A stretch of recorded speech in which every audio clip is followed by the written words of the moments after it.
All right, everyone. Welcome to the Angry Agent Uncle podcast. I am Reynold, your host, and my co-host. Hello, guys. It's Vic. Merry Christmas to everybody. Oh, yes. Merry belated Christmas. This is being recorded a day after Christmas. But we have today Thomas. Thomas is with us. Thomas, did you want to introduce yourself? Yes. How you doing? Thank you for having me on the show, gentlemen. Merry Christmas and Happy Holidays to everybody. So just real quick, my name is Tom Carchidi. As we spoke about, I'm a retired police officer, law school student studying to become an attorney, book author of A Life in Law Enforcement, The Good, the Bad, the Corrupt. But all that, forget about all that. We're going to talk about just straight guy stuff. We're going to talk about martial arts tonight, something that All right. that we all love, and we all enjoy. I've been getting I've been getting interviews about law enforcement, and put that aside. Let's talk about some fun stuff right now. Let's talk about martial arts. That's right. Martial arts. Yeah, that's right, man. Yeah. That's right. That's That's it. Let's right. do it. Yeah, Did you guys uncle's doing some men's stuff, right? you want me to give you just a quick history of my martial art background? Okay. Yes, tell us. Yeah, we would love that. So sometimes in life you're drawn to things that I don't know why I can't explain it. But ever since I was a little kid, like 8 years old, even younger, I was always like drawn to martial arts. Chuck Norris, Bruce Lee, and I have some notes here. So if you see me glancing down, excuse me. Oh, no worries. Oh, and real quick, just for your audience, like I said, Merry Christmas, Happy Holidays. You guys got good weather over there. We're having a winter snowstorm over here. We're getting buried in snow.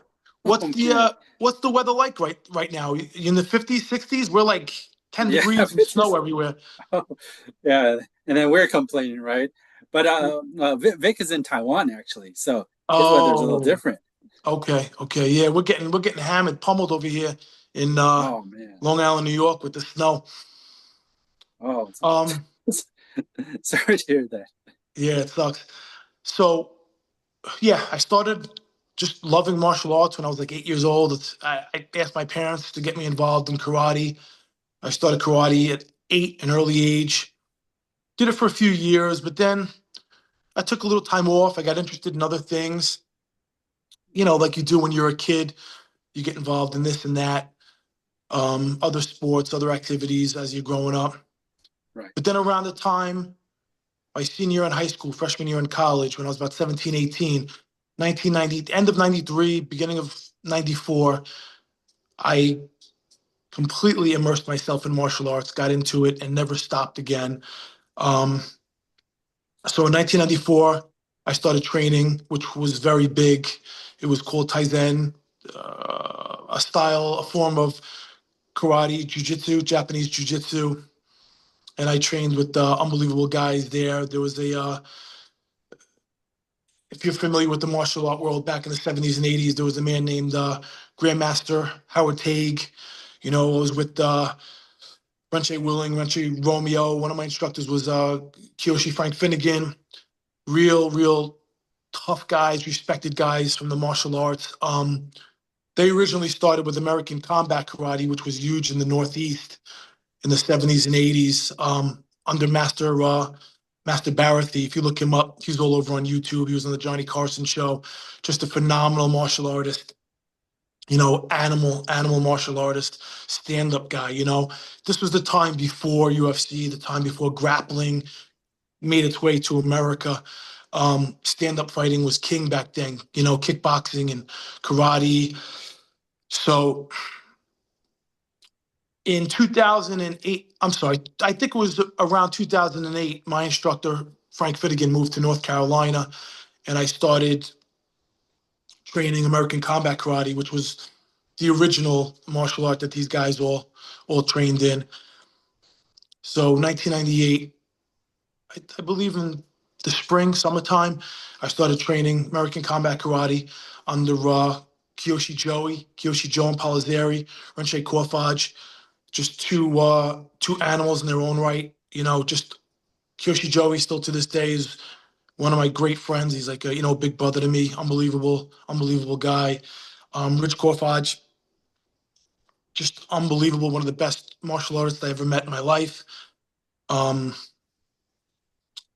He was American Combat Karate. black belt, high-ranking black belt. And in the 90s, before anyone even really knew what jiu-jitsu was, he started training jiu-jitsu with Renzo Gracie. I guess around 96, something like that. And he used to drive or take the train. The stories I remember, he used to go up to Jersey and train with a man named Craig Kukoc, if I'm pronouncing it correctly. I believe he's in Iowa now. He moved. He was actually, I believe, Renzo Gracie's first American black belt. And over there, I believe, is where Rich Kofach says he met Matt Serra. So Matt Serra is another Long Island guy. He's a UFC champ. I had the honor of training with all these guys growing up. I met all these guys. Bill Baroni, he's a UFC fighter. He's from my town. Matt Serra.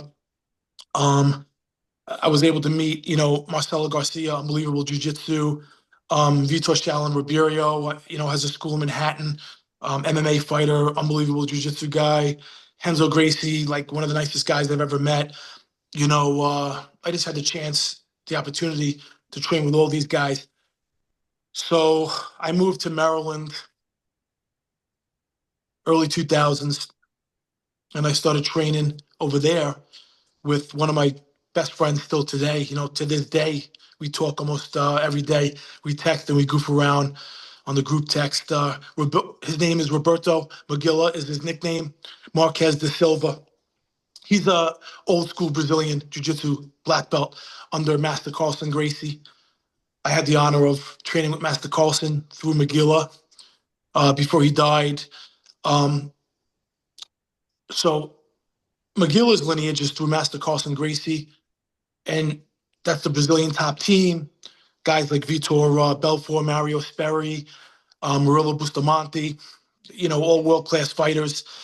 And he also trained under Master Andre Pederneiras from Team Novo Uniao. They were all together, just unbelievable martial artists at that time. It was still raw. It wasn't even called MMA, mixed martial arts. It was UFC. I'm sorry, it wasn't UFC. It was NHB. That's what they used to call it. NHB, no holds barred. And also in Maryland, I met one of my good friends, Patrick Hawk. He was a pro fighter from the West Coast back then. I think he fought Jeff Monson. Um, he brought down a lot of guys. I met a bunch of nice people through him. I met former UFC fighter champ Maurice Smith. I met Joe Rogan one night. We hung out at a bar. I was walking out. He was walking in. He's a friend of Pat's. I became roommates with UFC fighter Aaron Riley for a short period through Pat. Who else was there? Oh, he brought a really nice guy from Japan, Akira Shoji from the Pride Fighting Championship. Unbelievable powerhouse. I got to train with him with Pat in his basement, in the dungeon we called it. Just so many amazing experiences. I know there's going to be names I forget because there's so many people. I'm an old school jiu-jitsu guy. I'm not quite, at the point where some of my predecessors, like Rich Kofach, are. I didn't start jiu-jitsu in 95 in the early 90s when it first really started in America. But I was one of the first groups of people that really got into jiu-jitsu. I started jiu-jitsu in 98, I believe. And back then there was no jiu-jitsu really anywhere around. There was like two schools. There was Renzo Gracie's in Manhattan. Mm-hmm.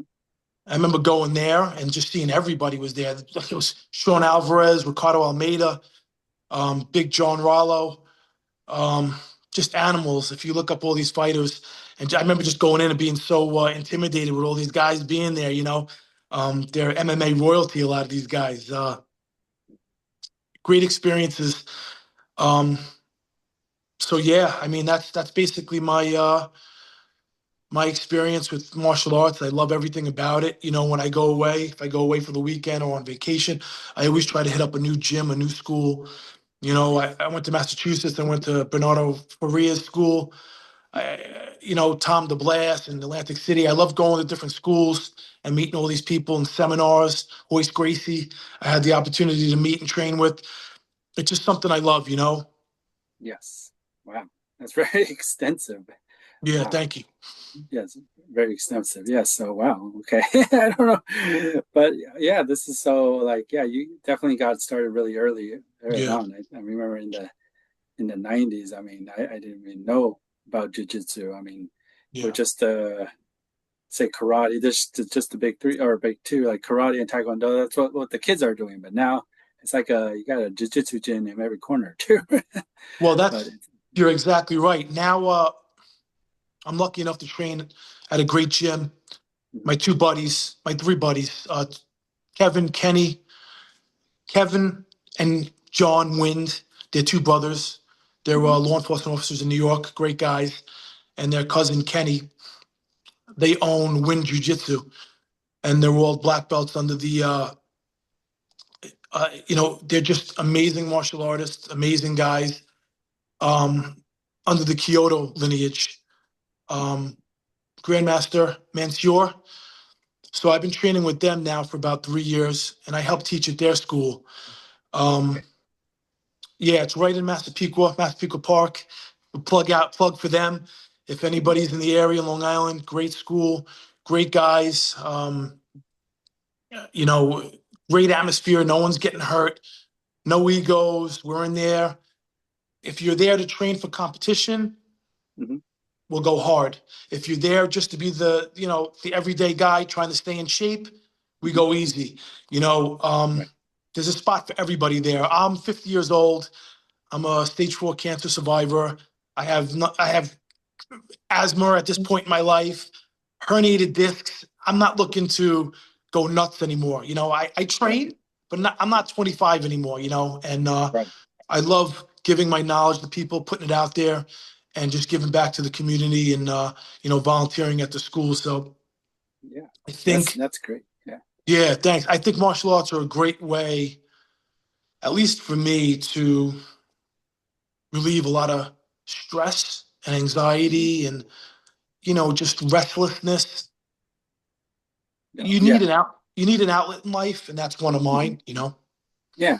I treat it when I go train jujitsu as like exercise more than I'm not, I'm 42, so I'm not trying to, I, and then I'm not trying to beat everyone, or I can't beat Exactly. everyone, to be honest. Yeah. I'm not, Same here. Same here. yeah, but I go regularly and just to stay in shape and stuff. I mean, it's more interesting than going to the gym, than lifting weights. I Yeah. know that people like to do that, but I feel there's uh, more interaction, I guess, when you're going to Yeah. do like martial arts or even sports, right? Team sports, going to do jujitsu, because even though you're one person, but like you say, when you go to the gym at for jujitsu to train jujitsu, you're not just learning by yourself. You're learning with both the professors, that's the senseis, with your training partners. It's a whole group of people that you're with. So that Exactly. camaraderie, yeah. So yeah, that's definitely beats more. I feel it's more interesting than just going to the gym and just lifting weights. But I um, I get so sick of the gym over and over. When I say the gym, I mean like the weight gym. Um, and it's two totally different things. Like I got to be honest. There's guys that come. So let me start with this. When I was 25 years old, I was a big monster, huge. I never took steroids. I never messed with that stuff. I never liked it. Me and my friends always stayed clean on the straight and narrow. But me and my friends were very big, strong guys. Okay. Um, with that said, I could max 405 naturally back then on the bench. I can't even I can't even come close to that now. Too many injuries. I'm old. My body's broken. But I'm going to tell you right now, and this is the honest truth. I am so much stronger physically, not weight strength, functional, fighting, leverage. Guys that come down from the gym that don't understand, they come down to jujitsu and they think that's going to translate like a football player or a weightlifter, a power lifter. Generally speaking, the ones that have no combat sport training, and I'm not saying this disrespectfully, it's just the facts. They get crushed. They get killed in jiu-jitsu or in MMA. It's a different animal. Benching 5 plates on the bench doesn't correlate to me getting on top of you in jiu-jitsu. It doesn't. It doesn't. When I get on top of you, you're not getting off. I don't care if you bench 600 pounds. If you're not a fighter and you're not a combat sport guy, you're not getting up and you're going to sleep. It doesn't matter if you bench 1,000 pounds. It doesn't correlate. So I'm not as strong weight-wise as I used to be, but I'm 10 times stronger when I grab you physically today. And that's from all the jiu-jitsu training and all the functional training that I do at the gym. It's totally different. It's a different animal. The cardio is different. The strength is different. The leverage, the balance. Yeah. Totally I think different. it's like the technique, right? Because Technique. yeah, the technique. You've been doing it for so long. Yeah. You definitely feel the difference. I mean, in any martial arts, even though, Yeah. when I go to jiu-jitsu, a white belt versus a black belt, you do the same move, but it Right. feels so different, right? Even Right. you can, like you're saying, like it could be like this 500-pound guy on top of you, but he's a white belt, but you could Right. easily slip out. But Right. you got this, and like my sensei, he's only like 140 pounds, but you can't get away from him. It's like you Can't get can't do away. anything, dude. We can't even touch him. It's like, Yeah. right? It, Right?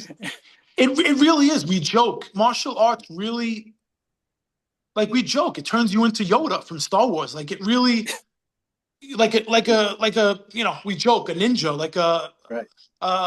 help me out here, right? Yeah, Luke Skywalker was like a sorry. Jedi Knight, a Jedi Yeah, Knight. yeah, there you go. Night, yes. I, Man. it really does bring you to a different level, and you know as well as I do, you're a jiu-jitsu guy, correct? Yeah, yeah, Okay. yeah. I have guys at my academy. My instructor, Kevin, Hmm. he's probably 170 pounds. I'm Okay. I'm 250. Oh, yes. The Man. guy, and I'm a third degree black belt in American combat karate. What am I now? I'm a first degree black belt in Brazilian Jiu-Jitsu. Hmm. I'm training since I'm a kid. I can't get up. I can't get up when he gets anything. I can't pass his guard. I can't get up when he's on top control, side control. Hmm. It's a different animal. You you, Right. you really are dealing with the kings of the lions of the jungle with trained martial artists. You really are. If you're a weightlifter and you have no training and you're going to a boxing gym, a kickboxing gym, a jiu-jitsu academy, an MMA gym, you really are a shark out of water. You are.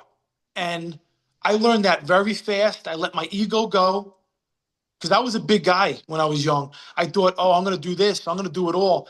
I did nothing. I got armbar after armbar after armbar, knee bar, Mata Leon, rear naked choke.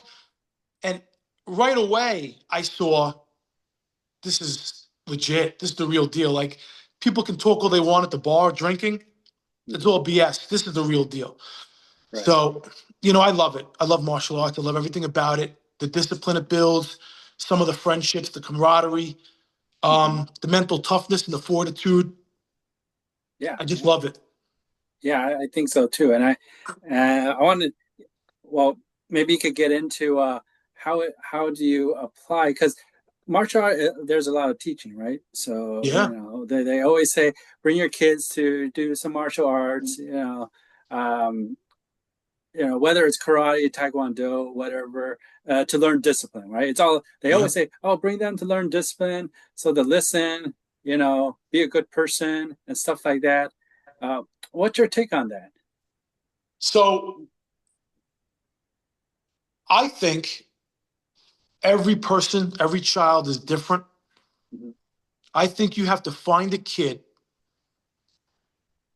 If they love it, like I did, Mhm. get them into it early. 5 years old, get them in.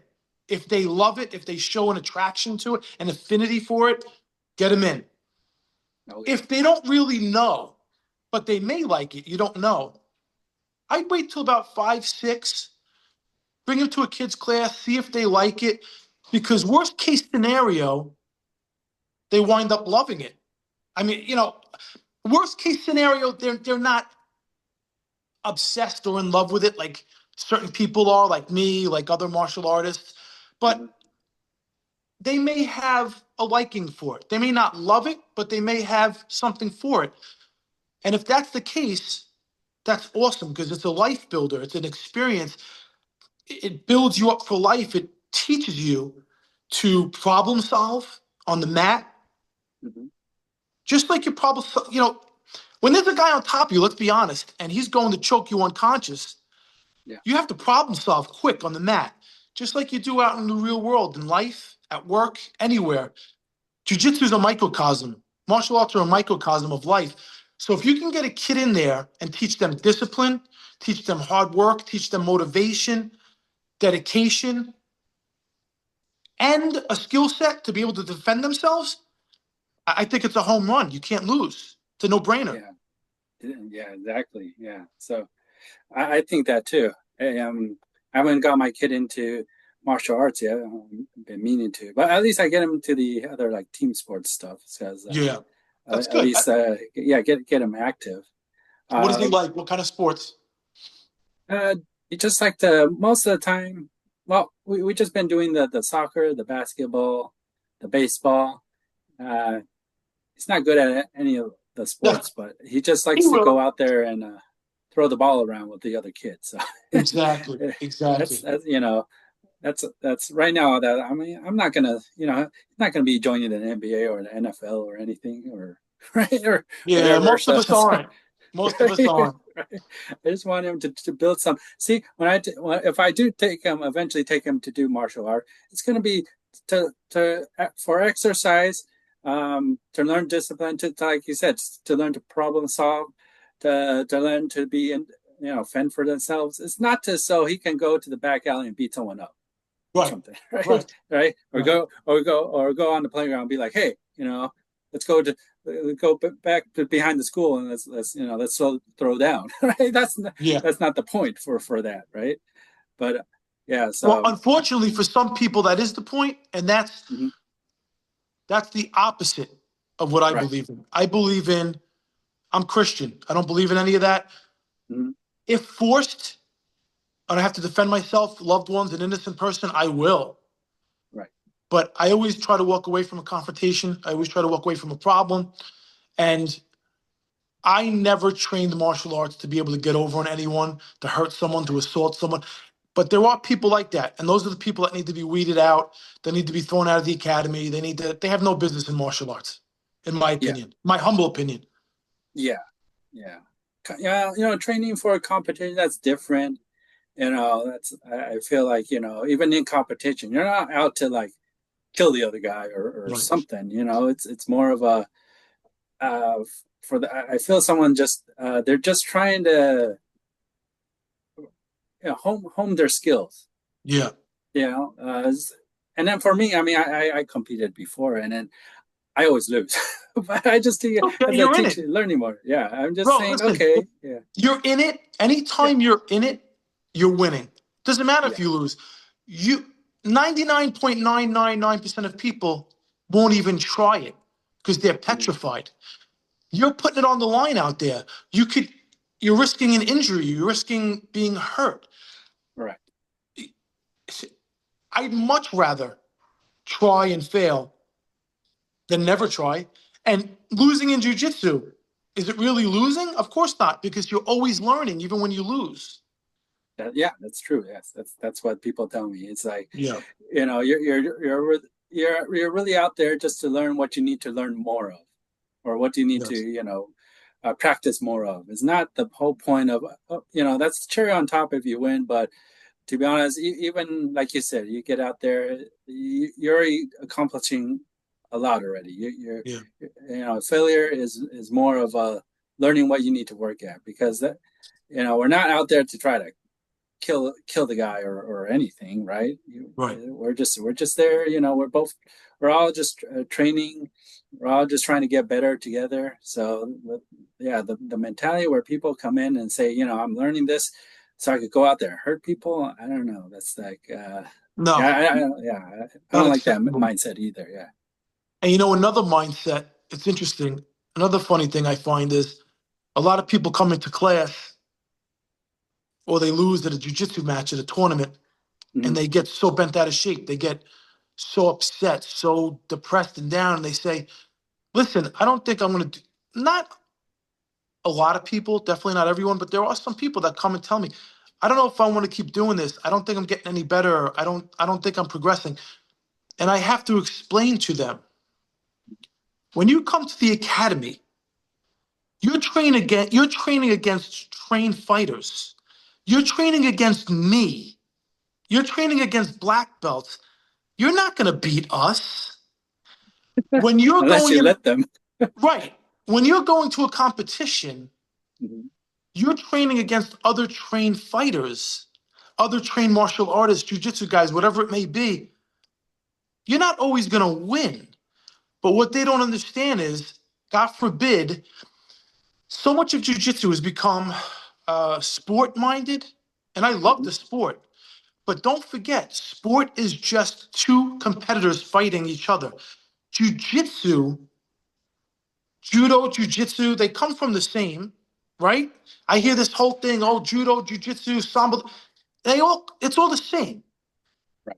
They split because of judo federation Olympic rules, IBJJF rules, this or that, but they're all the same in the end, in the beginning, in essence.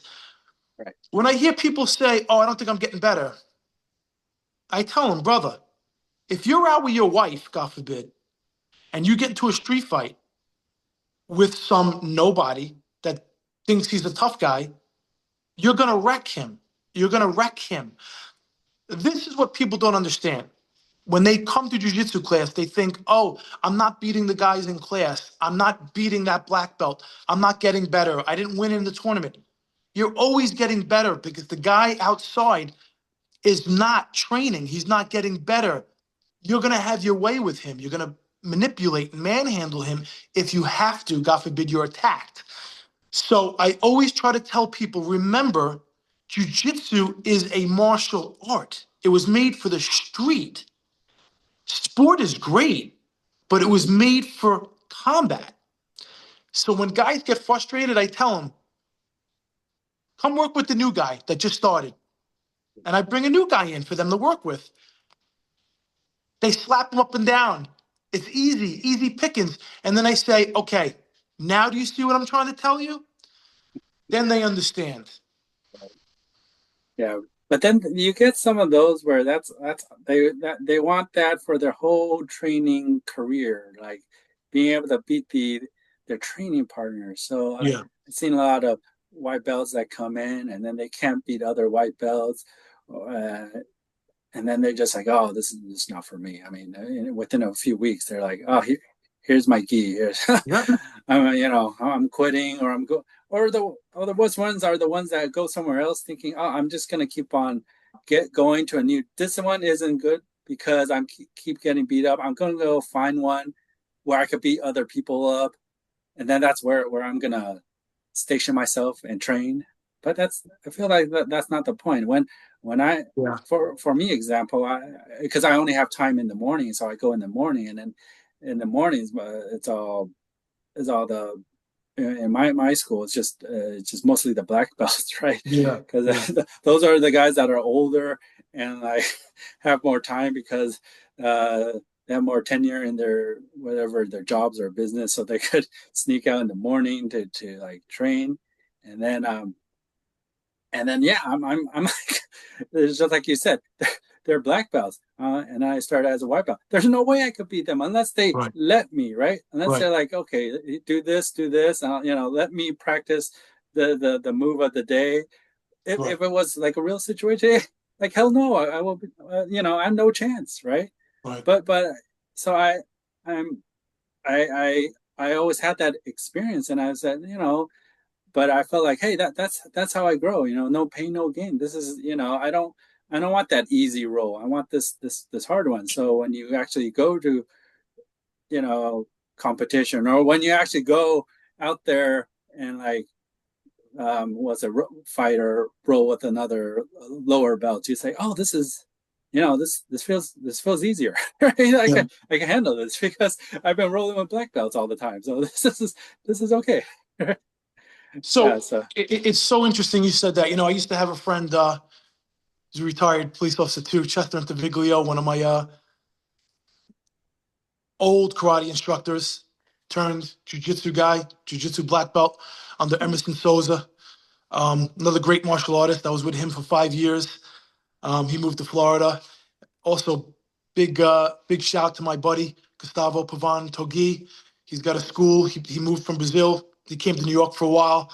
One of my instructors, and he moved to I think I forget Southern Florida. I forget exactly where he's at, but look him up if you're in Florida. Pavan Togi, Brazilian Jiu-Jitsu. Great instructor, great human being, great person. Um, where was I going with this? Oh yeah, so I was saying, for instance, I used to train with one of my instructors, Chester Antiviglio. He was a black belt. This guy was so strong, so powerful. He had such amazing technique. He would tap me at will. He would tap me. He would tap me just from knee on belly. Just from knee on belly, I would tap. It was too much pressure. And you know what? I was embarrassed, and I'd be like, "Damn, this sucks." But I got to tell you something. Guys like that made me tougher, here, stronger. They made my body more disciplined, my mind. And I never want to go out and just have an easy time of it.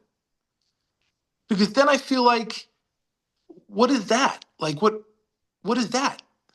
I always love the feel of someone better than me, of someone stronger, someone better technique, because then I can strive for that. And I see I have so much more to do and so much more to go. Jiu-jitsu is never ending. So I'm a firm believer in getting beat up, so to speak. I'm a firm believer because most of the time, what doesn't kill you makes you stronger, man. And I am who I am because of what I've been through.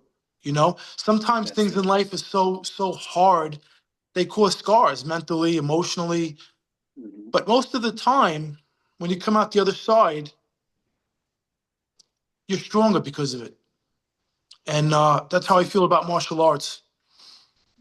That's true. Yeah, that's so good. I want to get Vic into the conversation here. He's been a little quiet, but Oh, Vic, I'm where just are you, that's man? listening to you guys. Where are you, I Vic? mean, I'm learning yeah. so much, so I'm just listening. Well, I don't know if you do martial arts, but dude, how about any other sports or anything else you do that Vic, that you think that sort of helped shape you, develop mindsets like for Thomas is martial arts. For me, it's maybe you could say. I mean, it's more now. Recently, it's more martial arts, but before that, it might be religion and stuff like that. But what about you, Vic? Well, when I was younger, I practiced a little bit of Aikido, and then when I just like a couple of years ago, I tried my hand at a little Wing Chun. And then what I noticed about all of these things when I experienced them for myself is what Thomas was saying, that there's some people who are just built differently. Like I wanted to say to Thomas's point about the difference between doing martial arts as a sport versus its actual applications in the real world, is that people sometimes forget that these skills were developed to kill, especially back in the old days when people had to defend themselves, right? And so, like, how recently a lot of people on the internet would talk a lot of shit about, oh, like, yeah, these karate or these, techniques from these Shaolin monks, they suck. Well, that's because, like, I think to myself that, well, in the sport context, there are rules. Obviously, you don't want to kill anybody, Right. so there are a lot of strikes or techniques that they can't use, right? So like if they're just operating within the confines of rules, which of course are necessary for sports, obviously they're going to be at a disadvantage because they can't employ their whole range of arsenals, right? But then what I saw for myself is like when there are no rules and then they're allowed to use everything, oh my God, it ends in a couple of seconds. I'm sure Thomas knows this. Like it doesn't take much to incapacitate somebody or to take somebody out. Like I've seen a couple of masters here in Asia where they just don't want to talk about it. Like sometimes you would chide them in a friendly manner. Also, tell us about some of the brutal fights, that you've had growing up, because they grew up in a different time in Hong Kong, right? So they grew up in the streets, and then or some of these guys who just had it rough when they were growing up, and they generally don't want to talk about it too much because every once in a while they would let slip a couple of things, right? And you can tell that, well, if he had done this at this particular moment of this technique, you'd be dead. You know what I mean? They would harm you. They would really mess you up, right? So Right. like I noticed that they're a lot of times, being held back by that. And it's I just think that we have to put things into context that when we talk about like, oh yeah, yeah, modern karate is this and that. And I'm like, well, but if you go back to the roots in Okinawa and even further back in China where those techniques came from, southern China, right? A lot of the times, if they're allowed to really practice the way it was meant to be practiced back in the old day, it's usually lethal, right? So I feel that to Thomas's point, it does build a lot of confidence actually in a person. Like God forbid you use it. Like you try to walk away from confrontations as much as possible. Of course, all the masters teach that. But when you really do have to use it and you're allowed to use all of it, oh man, like yeah, it can get really messy really quick. So I think it builds a lot of confidence when you know that you have that kind of ability to protect yourself and your loved ones. That is a very powerful tool. If you have that kind of confidence when you go about the world, obviously it adds a layer of strength to your personality, right? And I think that's good. Like most of the time, it's usually those who are weakest who are the loudest. They like to make all kinds of claims and like to be loud and obnoxious. But then when they meet up against a real fighter, I mean, they're done. A couple of seconds later, they're done. And another point that I found interesting is I suddenly recalled, yeah, what Thomas was talking about, the pressure. When you come up against somebody who's really good, you feel it, that for some reason, it's something about their aura. In Chinese, we call it like battle aura, 这种战气, right? You just feel it. It's a presence, it's a pressure. And then, I think most of the time we don't talk enough about the chi aspect of martial arts because nowadays, obviously, with the advance of science and medicine, we know all the, how the body functions mechanically, all the leverage points, all the pressure points, blood vessels. But then the chi aspect of it, I think, is what Thomas was talking about. Like when you step into the mat with somebody who's good, they have that. They have that pressure, and then that alone is sometimes enough to kind of like overpower your chi. And then when they put the techniques into it, I was like, okay, I see what's going on. Like, and you get inspired, right, Thomas? You want to learn from these guys because they're good. And then they're usually the guys who don't really talk too much about themselves, unless you ask them for help. They're like, okay, yeah, let me show you how it's done. But then they're so full of confidence. And I love that. They don't have to be loud, right? Yeah, those are my 2 cents. I just want to Very good. piggyback off what you just said real quick, if that's okay. Yeah. Yeah. Go ahead. Two things about what he just said. If anyone tells you, and I know from 35 years of experience now, 40 years of experience, whatever it is, 35 years.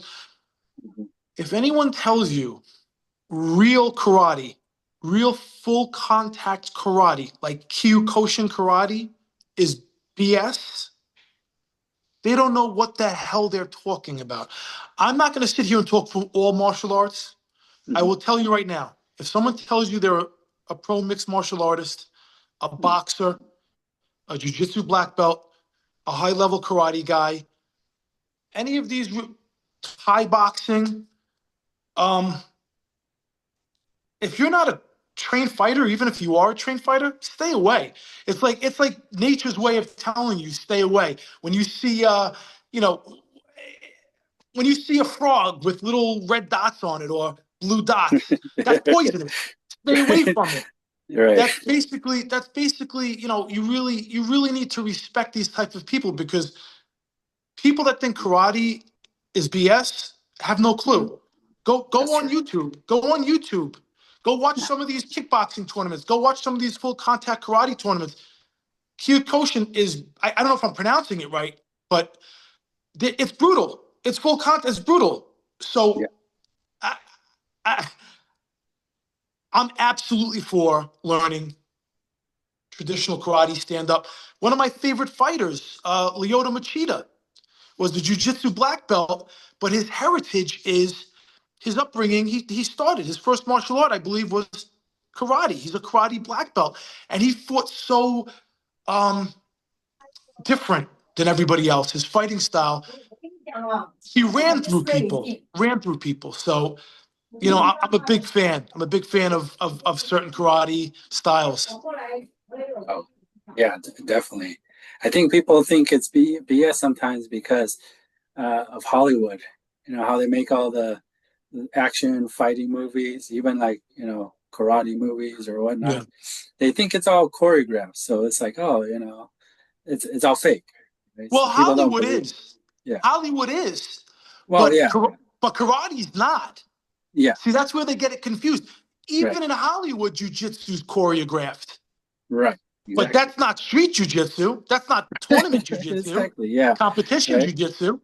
That's That's right, movie. That's movie martial art. right. Yeah, that's movie You know magic. That's Yeah, not the there are that's not the always real there are deal. exactly. always levels. I think even Yeah. Bruce Lee and Donnie Yen explained it in some of their Chinese interviews that Yeah. they do certain motions that look good for the camera. Like they wouldn't fight like that in real life, but they know that if you're trying to capture something on screen, there are certain movements that look beautiful. They're usually very flowy and flashy, and you need that because it's a movie. You're trying to sell the movie, right? So Yeah. they explain the difference between that and if it's an actual application during a fight, this same move would minus 2 or 3 steps. You know what I mean? Or like take a couple of seconds off that move. They intentionally try to make it like big movements and big arm swings, just so when they catch it on camera, it looks great. But then if they do the actual thing, it's like, what the hell just happened? Nothing, nothing happened, right? It doesn't look good. That went too quickly. He fell down Yeah, too fast, right? I don't know if and you I don't know if you guys are fans of to this day, he's still one of my favorite. I know that the fight game has changed and progressed, and to this day, Chuck Norris is still my favorite, one of my favorites. Oh, His karate stand up was legit, legit, legit, and he realized that there's more to the fight game than just standing up. He's a black belt under the Gracie family. He's like I think a fourth degree black belt under the Gracies. He oh started yeah, I training heard that too. in California when they originally came from Brazil to Hmm. California. I think Horian gave him his black belt. I'm not sure, or Hickson. I'm not sure, but Hmm. I mean, you take a guy like that, an old school. He's older now. We're all older, but I'm saying in his Right. prime, you take a guy like that with unbelievable karate, Hmm. and then his stand up is ridiculous, and then you give him a black belt, 20 years of black belt jiu-jitsu training. Hmm. That's a very, very scary, dangerous human being. That's a Yes, scary guy.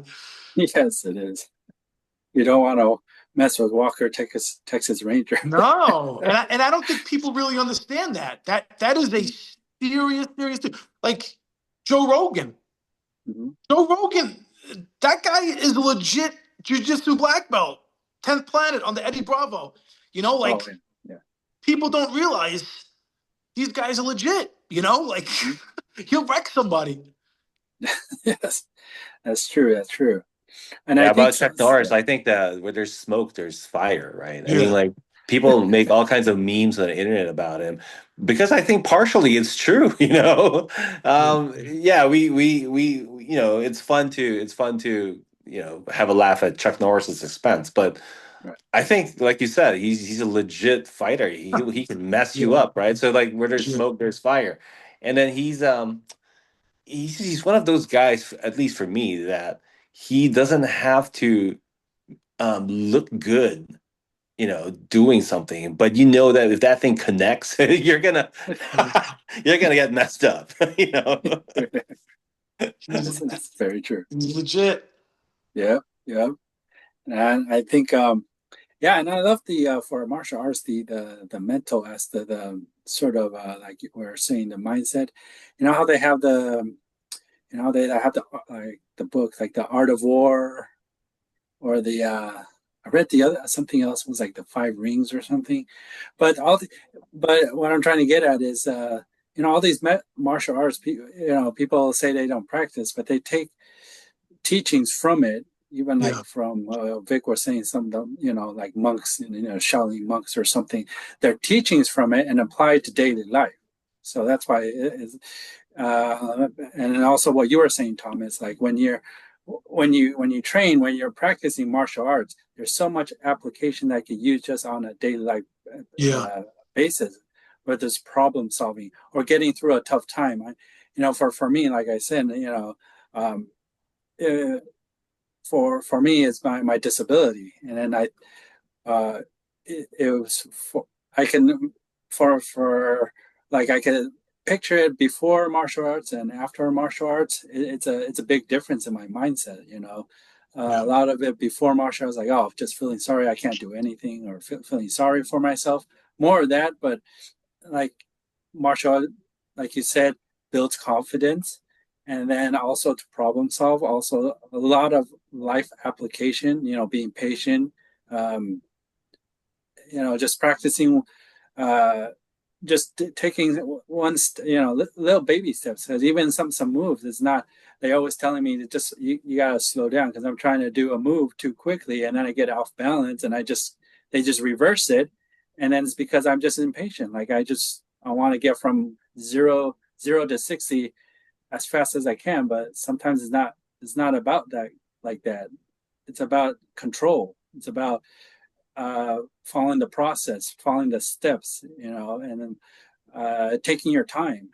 And I think that's things that I um, take to apply in my real life nowadays. Just like when I want to do something, calm myself down, be patient. Take it one step at a time versus trying to leapfrog to the finish line, or things like just you know but like problem solving, right? If something doesn't work here, try something else. There's so many techniques, like everything, when you're on side control, when you're on top, when you're on mount, or whatever it is, when you're trying to passing guard, there's so many techniques, or there's so many ways to do it, right? There's not just one way, but everyone gets stuck on the man. I'm going to pass it this way, and I'm going to submit you this way, and then they're just like locked on it. But the higher belts know, like, hey, I'm just going to go with the flow, and whatever you give me the arm, I'm going to arm bar you. Yeah. You give me right, you give me your neck, I'm gonna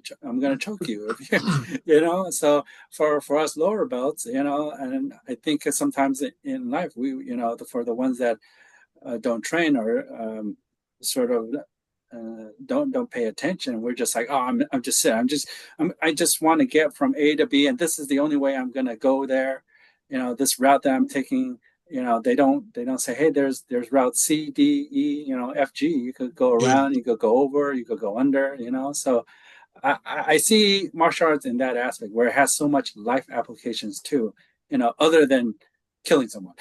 Yes. Yeah, and speaking So of much. techniques, I really appreciate what Thomas gave us in the beginning about all the rich history that he's been through. I'm really glad to see that a lot of the legit techniques in martial arts were found its way to America. Because, I think with so many upheavals in history, right? Like, China went through the Cultural Revolution. There's usually some sort of war being fought. A lot of these teachings might get lost. And I appreciate how some of the teachers or some of the practitioners had the foresight to maybe move to the West and then start their schools there. And actually, it's so interesting that, some of the stuff that's been lost here in Asia, or got diluted, actually survived and found its way in the US, and that's how it's being taught today. I'll give you an example. Like, we mentioned Shaolin a while ago. It's sort of a mockery of what it was in the old days, right? Nowadays, the head abbot is a guy who was like caught, embezzling a lot of money. He's got, like, I don't know, 100 wives or something, and even more children.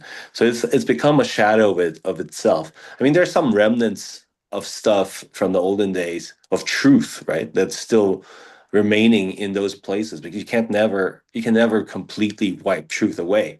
But a lot of the teachings thankfully survive because it found its way to other places, especially in the US. It found fertile ground and it was able to thrive because when these things got to the West, people just found it fascinating. It's something completely different. They wanted to learn it, and it thrived. In fact, I would argue that some of the techniques even improved as it got to the US because people wanted to find other ways to make it more efficient, right? I mean, one of the criticisms, for example, of just standard karate is that they're so locked into kata or forms, or it's so locked into rules and traditions that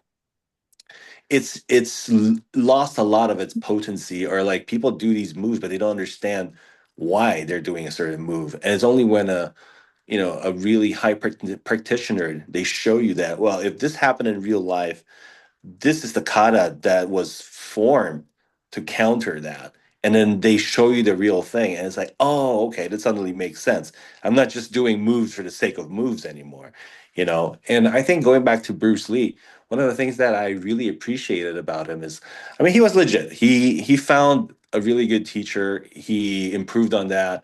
But what I liked about him was how he was able to find a balance so that it becomes palatable for more people throughout the world, right? First of all, it helps that he's good looking. Yeah, yeah, He's a handsome dude, right? exactly. And then he's very good at making all those flashy moves. Again, he also said that in real life, he doesn't necessarily do those things in that kind of a flashy manner, but he's so good at synthesizing everything and then bringing it to more people. Like Thomas, for example, was inspired. I was inspired when I was young. Like just watching Bruce Lee on screen, you're like, wow, if I can aspire to be like this, I mean, that's a worthwhile goal, right? And Yeah. inspired generations of people to learn and take up martial arts, right? That's what I Yes. really appreciate about it. And that's why till today we're talking about it.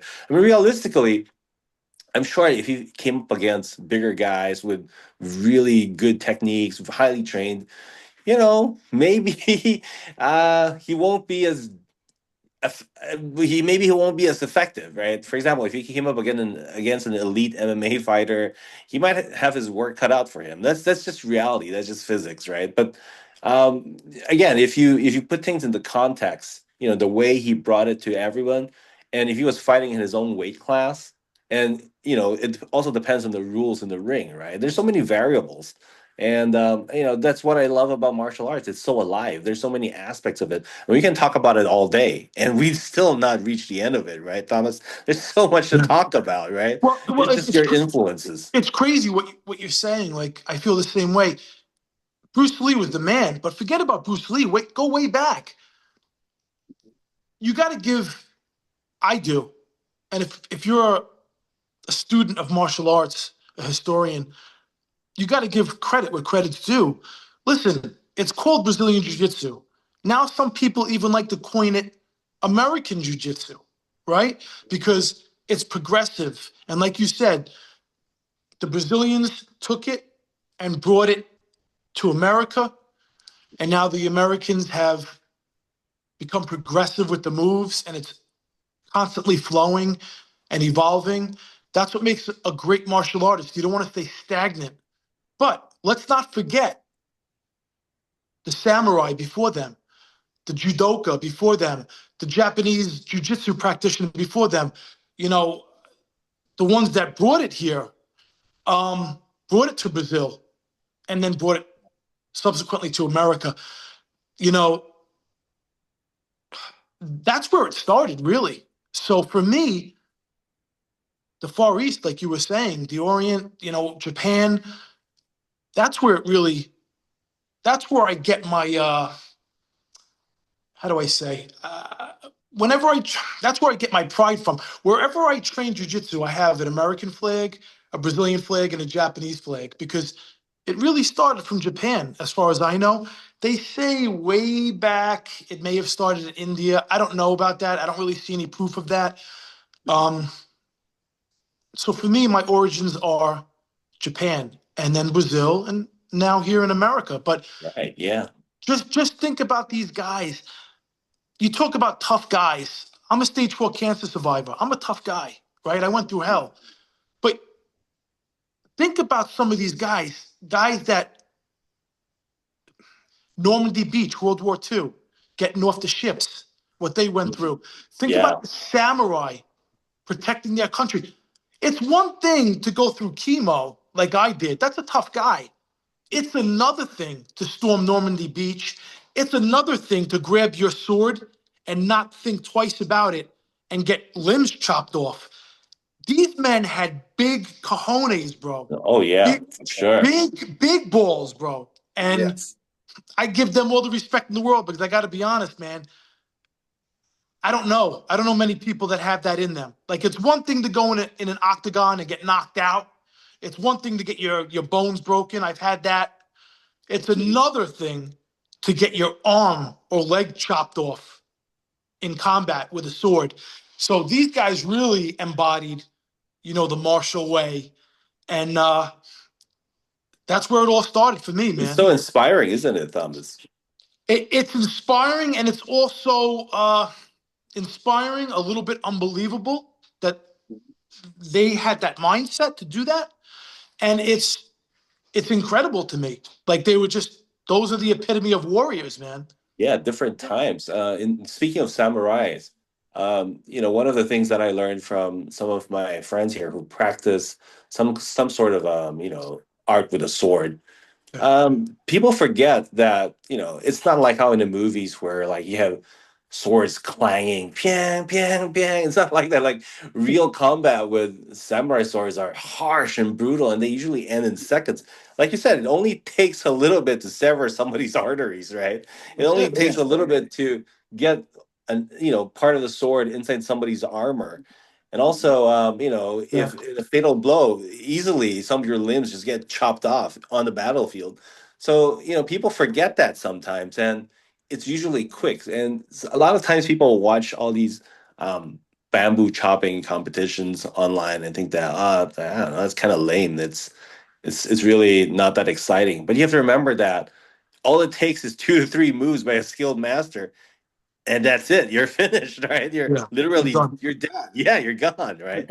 So it's just a lot of times the really lethal stuff doesn't translate well on the camera. It doesn't look flashy or exciting. But remember, if these are applied correctly, and they were formulated in times of war, right? When people were brutal.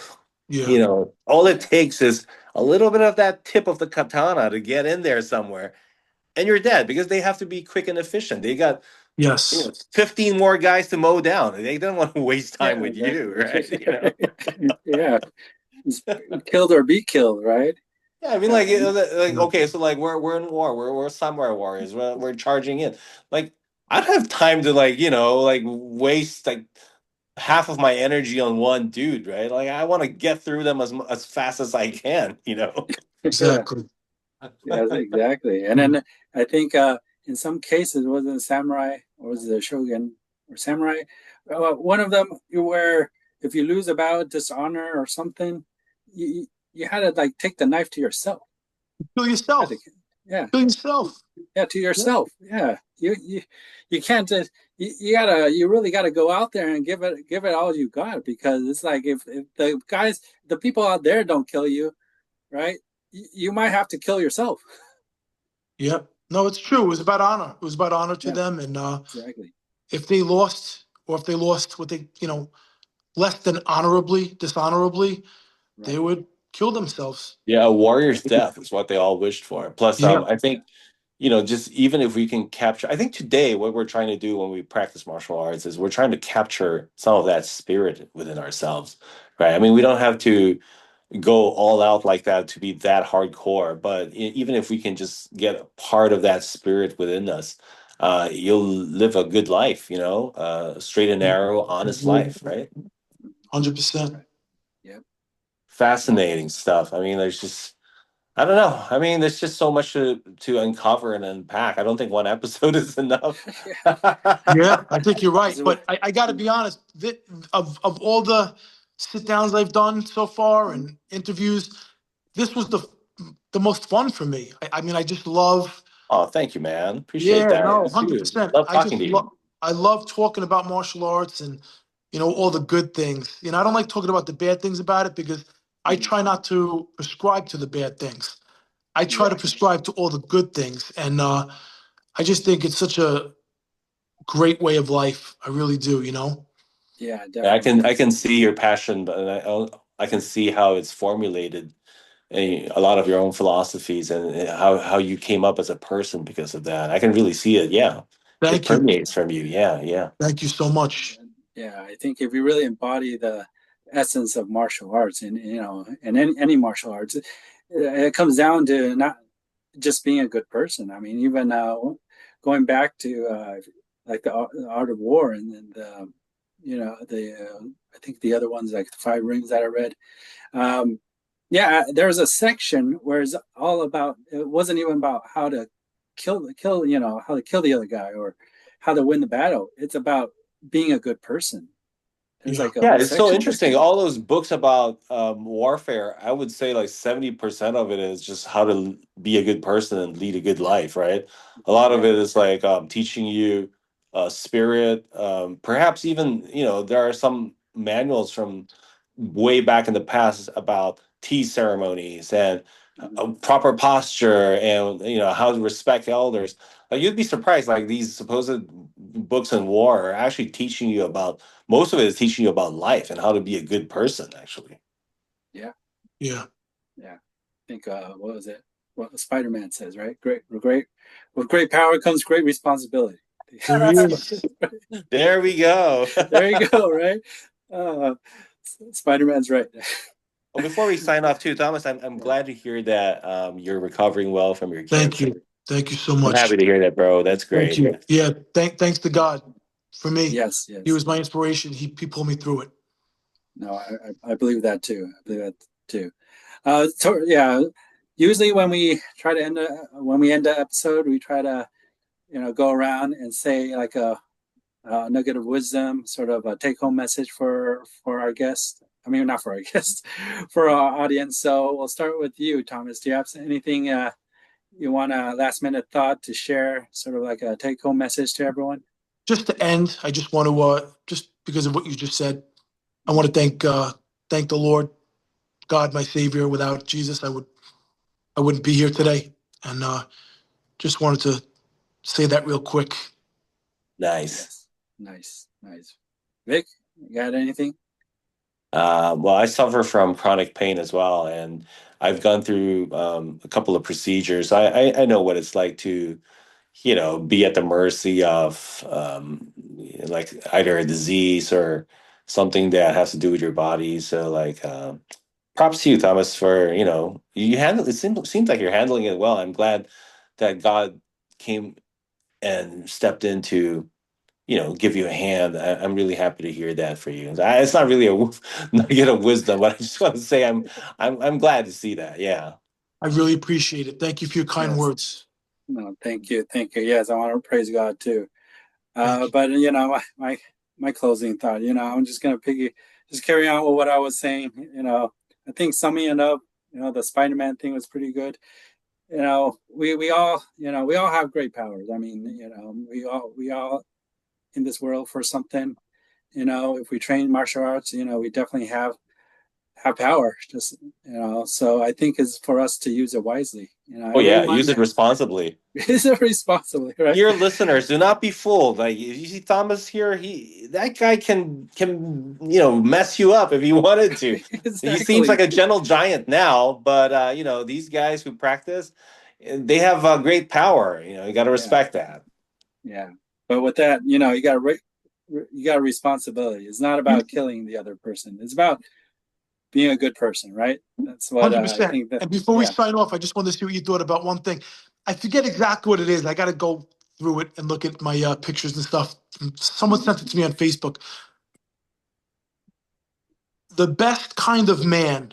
I forget exactly how it. I'm paraphrasing now, but a good man doesn't necessarily mean the meaning of a good man doesn't necessarily mean a weak, passive man. A good man is a dangerous man that's trained, that can defend himself and defend his nation, defend others, that chooses to be good and kind and godlike. That's a good man. Oh, Do you see the difference? A, yes, yes. a trained man is good because he chooses to be good. He That's doesn't true. have to be. A weak man is always going to be a weak man. But the Right. good man that's strong chooses to be good and strong at the same time. And that's how I like to live my life. That's right. Yeah. 100%, bro. 100%. 100%. Yeah, that definitely. You have great powers, but you know how to hold back, right? You 100%. don't you don't need to go out there and prove anything to anyone, right? Right. Just You have that's just no like what. idea. You have no idea how that rings true for me, especially as I get older and older. You know, and I notice it everywhere. Most of the problems that we see in the world are brought about by weakness. It's not even somebody who's trying intentionally being evil. It's just he's weak. And Insecurities, right? yeah, weak Yeah, Insecurities. men. They create all kinds of problems for Yeah. everyone else, you know? Just that yeah, weakness. I can't stand it. That but we're not even talking about physical strength. It's like strength in character, Right. fortitude, right? You know, yes, just your morals. I Well, think yeah. Those, that's mental strength and emotional strength, in my opinion, if you have mental strength, three different things: mental strength, emotional strength, and physical strength. I think mm, physical strength is the least of the powers. I think yeah, mental and emotional strength is what really makes someone a strong individual. yeah, You you know? combine yeah. all three, that's Then you combine Superman Right. all right there. three, Then and yeah, then exactly. you're, you're a lethal combination. Yeah. You're a Yeah, lethal that's weapon. that's a force of good for the world, you know. Yeah. I Right. aspire for that, and I try to influence my son towards that. Like every day, I try to impart some of that. It's a bit of a challenge, you know. With the world nowadays is just full of, I don't know, TikToks and you know these stupid 10-second clips that don't do anybody any good. It's frustrating sometimes. Yeah, Yeah. it's Yeah. about the likes and stuff. I think. Oh, Thomas, you were on the podcast with Uncle Jimmy. We had Yeah, he's a nice we guy. had He's a him good on there. guy. Yeah, yeah, he's a You had good him on? guy. So I like how we said it in that episode too. It's about you don't need the likes. You don't need to be like broadcasting like, hey, I did good. Hey, I Right. did this or something, right? It's just that like just like if we go even God, like Jesus, he went out and do good. He didn't go up and be like, hey, guess what I just did? I just healed some people. I just fed like 5,000 people. Hey, like you want throw And he smash the never like did button. that. And he never Yeah, did that. right. He tried to keep it on the down low. He told everyone Exactly. quiet about Yeah, what I'm doing. My time's not exactly. here yet. Yeah. Yeah, So and just real quick, you know what Thomas said earlier about the quote that he saw online reminds me of Optimus Prime of all people, of all characters. Optimus was the man, bro. Yeah, man. exactly. Like remember Peter Cullen, the guy who voiced Optimus Prime? His Did story he was just die? Did he just die recently? I'm not sure, but I think he's getting on in years, that's for sure. It's pretty. Yeah, it's But I What love what his ago. story I don't about know. like how the inspiration for the voice came because he looks up to his older brother, who was Yeah. his hero. His older brother, I believe, was either in the service or a policeman. I forget, but anyway, he served his country, and he was just that person who personified that quiet strength, right? That Optimus Prime is known for. So he had a Right. conversation with his brother about like, well, I got this role. I'm voicing this truck that turns into a robot. I'm not exactly sure how I should be voicing him. And his brother said something to the fact that I'm paraphrasing here as well, but something like, um, if you're strong, then you can be kind. You know what I mean? Like sort of like Exactly. you don't have to prove anything. You know, it's usually the strongest people who are the kindest people. Yeah. Yeah. So, like, the way he brought to life the character of Optimus, like, you can hear it through, even though it's a Saturday morning cartoon, but you can hear it through the screen. Like, Yeah. Optimus Prime just seems like he's so wise and kind, even though he's the leader of the Autobots and he can kick ass, right? Yeah. But he's usually very gentle with children, with animals, with living things. He has so much power that he knows that he doesn't have to show off any of that. I love that. Yeah, To go exactly. back to the 80s, I think what I'm thinking of, I think I'm gonna go look after I get off, but I think the voice of I was a huge G.I. Joe guy. I think the voice Nice. of Destro, I Yeah. think, or maybe Cobra Commander, one of them I think recently passed away. I think I saw on Facebook. Oh, That's why I'm getting confused, I think. Cobra Command. I know Cobra. Uh, oh, he's the same guy that voices Starscream. Is that The him? So Megatron, right? they No, make overlap, it. yeah. And I Yeah, think no, Yeah. no. Starscream and because they all had that high pitched voice. He yeah, did that high pitched voice. I So think it was Cobra. Frank Welker or something. I Frank forget. Welker. Yeah. So it's Peter Cullen for Optimus and Frank Welker, I believe, for Megatron. And I think they do a lot of other voices for other Saturday morning cartoons. The high pitched ones, Frank's very good at. I think including Starscream, Cobra Commander, probably the same guy, right?